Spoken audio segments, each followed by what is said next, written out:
planning the approach for this is very important. Knowing what you want to do, and then obviously researching how you're going to go about doing that, knowing what technology is available, what technology we can connect together and encompass into our platform. You've got to look at, obviously, what the tech can do in terms of what you want it to do. That'll help drive how you approach structure, how you approach getting that work done. You have to look at who's available to do it, if you're working with a team or working on yourself, how long that might take, what costs you've got around that. But you have to start with an idea, with a concept, with a vision of what you want to achieve. Look at the tools, the technology that will help you achieve that, and look at integrating the various tools. Do you need to go outside and find other people to help you do this? Where are they? Who are they? What do they cost? Get them in. You've got timelines, you've got obviously equipment, you need virtual space, servers. There's any number of challenges that you have to overcome.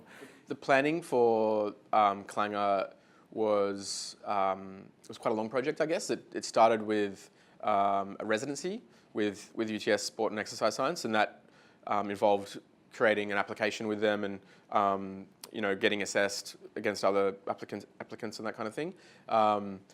There was the actual residency itself, which was about 6 months, and that involved a lot of background research for me, getting up to speed on some of the sports science techniques used around GPS data, the kind of data they collect, the way they use it, all that kind of thing. And then there was the process of getting access to the data itself, which took a little while. Then the actual making of the work, which takes a little while. I mean, this project was interesting because a lot of the groundwork was done already, and then once I had the data, I could make the work fairly quickly, I guess. So it took a few months to put together once I knew what I was going to do with it. And then there was the actual exhibition itself, applying to have the exhibition, and then preparing all the equipment and everything for the exhibition, all the video files, and one of the works has got 36 screens in it, which runs on little Raspberry Pi computers. So it was getting software for that, building those, putting them together. So yeah, it was quite a long process. It was probably about 18 months all up, but yeah, it was really enjoyable. In like a bigger production process, I often like to test it out before the actual filming starts.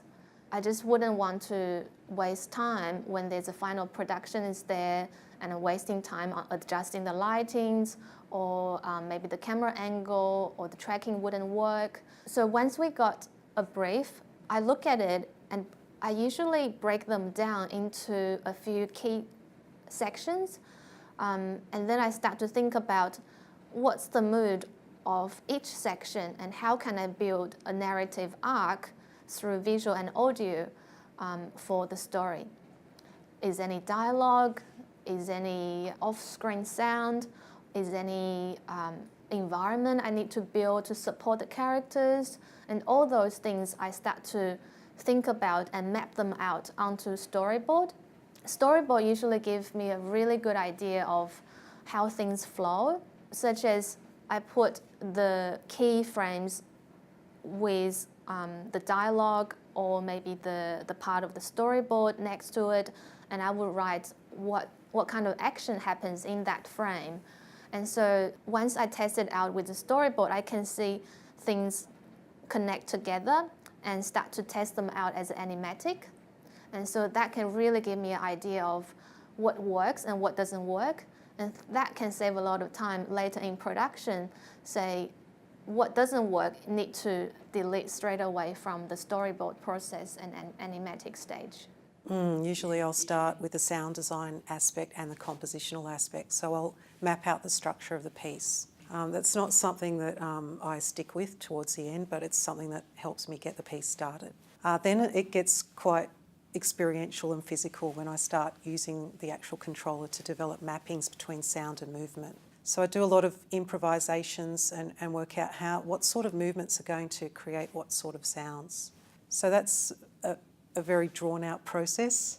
And and it's a cyclical process. So I'll keep repeating that again and again till I start coming up with associations that I'm comfortable with.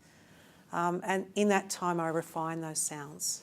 It's very much practice-based research. So I'm prototyping, rehearsing, improvising. All of those cycles or phases of development feed into the research. So I always incorporate periods of reflection where I reflect on what I learnt from each piece, and that feeds into new pieces as well as feeding into the designs.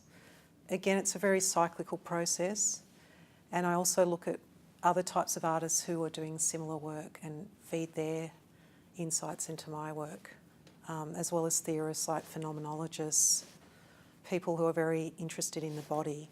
So I constantly look to other disciplines to get insights into that, like dance, theatre, drama, any discipline that uses the body.